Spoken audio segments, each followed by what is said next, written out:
అంటాను నేను. చేస్తుందా?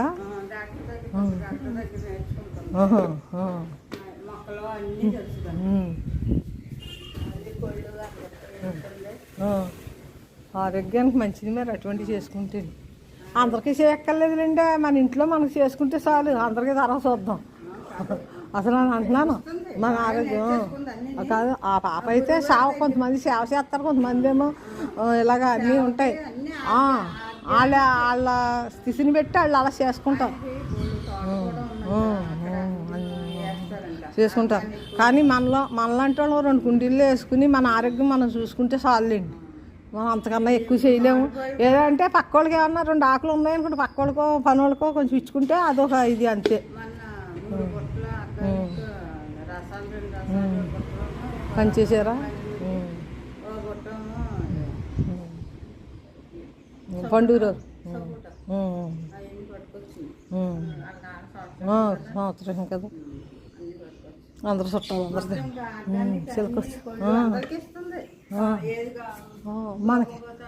మరి నేను ఒకదాన్నే కదా, నాకు సకారం వెనకాల మగోళ్ళు కానీ వాళ్ళు ఉంటే మన బోళ్ళు అంత చేయొచ్చు. నేను ఇంట్లో మట్టికి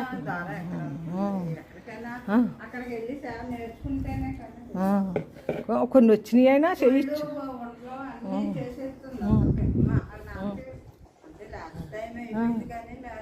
బతికించుకుందరు. అయినా పెద్ద ఆయన అయిపోయారు కదా, అది అలా తీసుకెళ్తారు. కొన్ని చేసుకోవాలండి. వయసు వచ్చాక ఇంటి బాధ్యతలు అయిపోయాక ఇలాంటి మంచి పనులు చేస్తే చాలా మంచిది. ఇంటి బాధ్యతలు అయ్యాక ఎందుకంటే ఇప్పుడు ఇంటి బాధ్యతలు అయ్యాక ఏం చేస్తాం? అలాంటి మంచి పనులు చేస్తే కొత్త పేరు ఉంటుంది, మనకే మంచిది. జ్ఞానంలో కానీ సేవలో తేడా అదే కాదు. ఇప్పుడు జ్ఞానంలో ఉండాలి. ఎవరిని మంచిగా ఉండాలి, చెడ్డగా ఉండకూడదు. అంతా జ్ఞానం నామంతో ఉంటే మనకు బతుకు బాగా బయటికి వెళ్తుంది.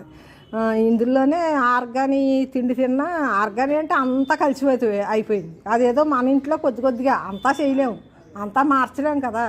ఈ భూగోళం అంతా మునిగిపోయి ఒకసారి తేలితే స్వచ్ఛతంగా వస్తుంది ఏ మొక్కైనా. ఇప్పుడు మీరు దేశాలు ఆడ మోడీగాడు కాలువలన్నీ చేయించేసినా, సముద్రాలు చేయించేసినా కలిసివే. భూగోళం మునిగిపోతేనే మనం మళ్ళీ భూగోళం వచ్చి మంచిగా మనుషులు పుట్టి మంచిగా కాయగూరలు పండుతాయి. ఈ లోపు మీరు ఎంత చేసినా ఎన్ని చేసినా కలిసివే క్యాన్సర్లు వచ్చి అవి వచ్చి ప్రమాదాలు వచ్చి సచ్చి ఆఖరికి ఏమోదో అవుతుంది అంతే. భూగోళాన్ని ముంచితేనే అన్నీ భూగోళం మునిగిపోవాలి, మళ్ళీ కొత్తగా పైకి తేలాలి. అప్పుడే మీకు స్వచ్ఛతమైన దేశం, స్వచ్ఛతమైన మనుషులు, స్వచ్ఛతమైన మందులు, స్వచ్ఛతమైన ఆకుకూరలు వస్తాయి. ఈ లోపు మీరు ఎన్ని చేసినా ఏదైనా కలిసివే, ఏది ఉండదు. అయినా డబ్బు అంటున్నారు. అందరూ భక్తిలో వెలిగిపోయాము, జ్ఞానంలోకి వెళ్ళిపోయాము, పండిపోయాము అంటున్నారు. ఎవరితే పండలేదు, అంతా డబ్బు ఉంటే మాట్లాడుతున్నారు, డబ్బులు లేకపోతే మాట్లాడరు. కార్లు జలజల చీరలు ఇవి ఉంటేనే ఒకరికొకరు పిలుచుకుంటారో వెళ్తారో వస్తారో ఒకళ్ళ ఇంటికి ఒకళ్ళు. ఇది జరిగి లోక తీరు ఇప్పుడు జరిగేది అది. పుట్టినరోజు భోజనాలు, ఆ భోజనాలు, ఈ భోజనాలు, చెదారం 100 రకాలు పెట్టేస్తున్నారు. తిని ఏమన్నా బతుకుతామా సత్తామా? 100 రకాలు పెట్టాలా? 4 రకాలు పెట్టుకుని స్వీట్ పెట్టి తినేసి పంపేయకూడదా? 100 రకాలు చేయించాలా? ఎందుకంటే 100 రకాల ఆకు నిండా కూరలు వేసేసి కుమ్మేసి పందులు తిన్నట్టు తినండిరా అని పెట్టినట్టు పెడుతున్నారు. అవి బాగుంటున్నాయా సత్తమయ్యా? అన్నీ ఒకే రకం రుచి. మన వ్యవహారాన్ని అయితే అన్నీ ఒకే రసం, ఒకే చోట ఆర్డర్ ఇస్తారు. ఏ భోజనానికి వెళ్ళినా అదే భోజనం, అదే కూర, 100 కూరలు కలుపుకు తిన్నా అదే రుచి.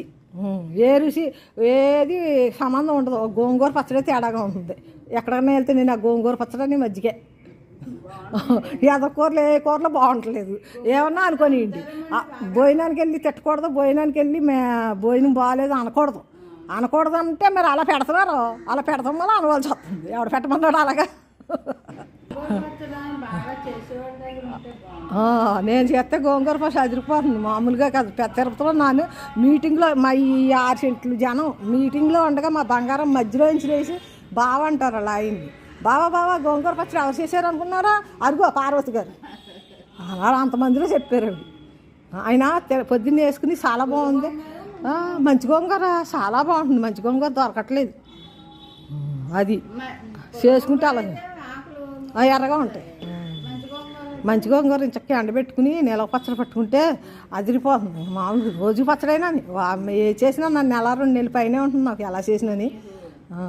మామూలుగా ఎండబెట్టి చేస్తే సంవత్సరాలు ఉంటుంది నా దగ్గర ఏ పచ్చడైనా.